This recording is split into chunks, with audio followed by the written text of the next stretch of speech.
wabarakatuh. Perkenalkan, nama saya Revita Anwar, SHI. Pada kesempatan ini saya akan menampilkan materi tentang tata cara penyelenggaraan. Pada materi tata cara penyelenggaraan jenazah, kompetensi dasar adalah menganalisa tentang tata cara penyelenggaraan jenazah.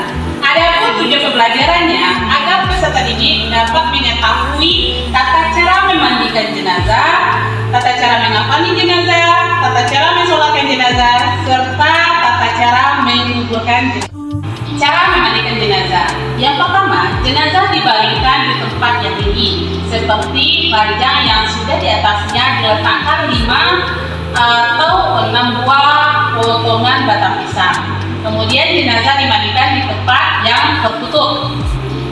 Setelah itu, jenazah hendaknya dipakaikan kain basahan agar tertutup auratnya.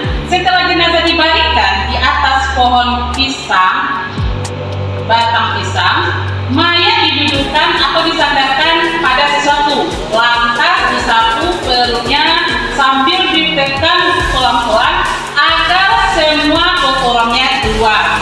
Setelah itu dibersihkan dengan tangan kiri, dan yang memandikan dianjurkan mengenakan sarung tangan. Dalam hal ini boleh memakai wangi-wangian agar tidak terganggu bau kotoran si mayat. Langkah pertama adalah memandikan jenazah. Adapun syarat-syarat jenazah yang wajib dimandikan, yang pertama, jenazah itu orang Islam. Yang kedua, didapati tubuhnya walaupun sedikit. Yang ketiga, bukan mati syahid.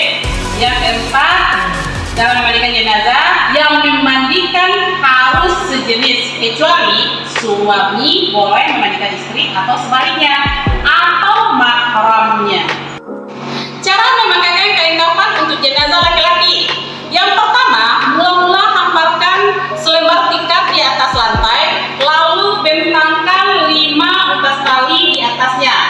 Kira-kira diletakkan di kepala, bahu, pinggul, lutut, kemudian mata kaki jenazah yang akan dikafani. Hamparkan di atas tikar tersebut kain kafan yang sudah disiapkan sehelai demi sehelai, dan setiap helainya diberi harum-haruman. Yang ketiga, jenazah hendaknya dioles kapur barus halus, kemudian diletakkan di atas hamparan kain kafan yang telah disediakan.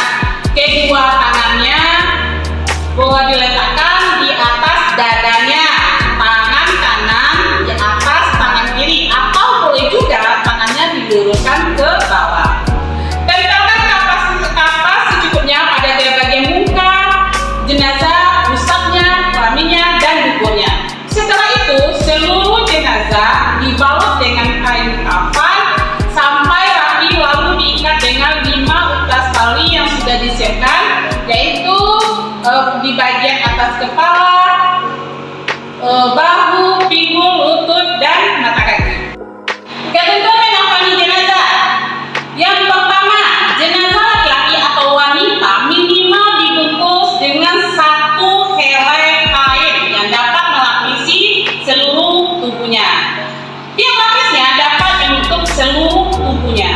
Untuk jenazah wanita sebaiknya digunakan 5 lembar kain kafan, yaitu kain basahan, baju, tutup kepala, kerudung atau cadar, dan kain kafan yang dapat menutupi seluruh tubuhnya.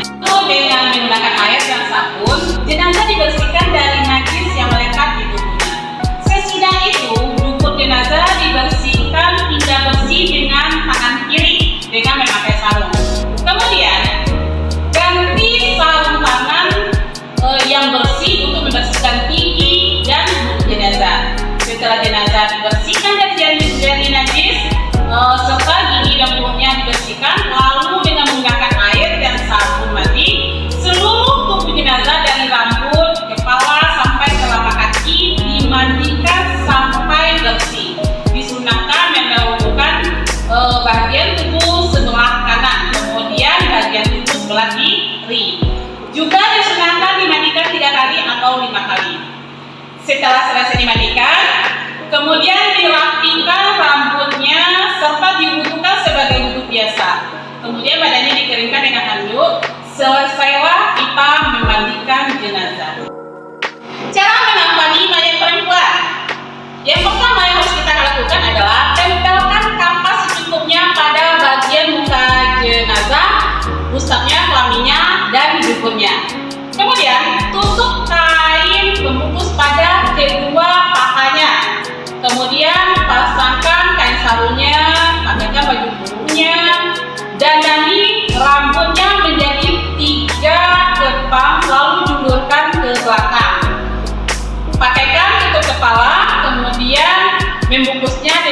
rangkaian terakhir dengan cara menemukan